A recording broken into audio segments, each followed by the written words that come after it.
నిత్యావసర సరుకులు కొనడానికి కూడా డబ్బులు లేక తీవ్ర ఇబ్బందులు పడ్డాడు. కొంత మొత్తంలో అప్పులు కూడా చేశారు. ప్రస్తుతం ఎవరికి పనులు లేకపోవడంతో అప్పు ఇచ్చేవారు కూడా చులకన పరిస్థితి. ఇలాంటి టైంలో ఏం చేయాలో అర్థం కాలేదు అప్పులకు. ఇదే సమయంలో అప్పులకి ఓ బ్రహ్మాండమైన ఐడియా పట్టింది. ఏ వైరస్ కారణంగా ఉపాధి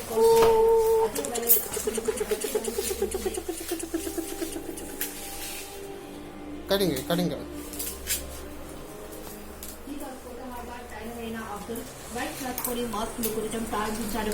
ఒక్కొక్కటి 10 రూపాయల చొప్పున అమ్ముకుంటున్నాడు.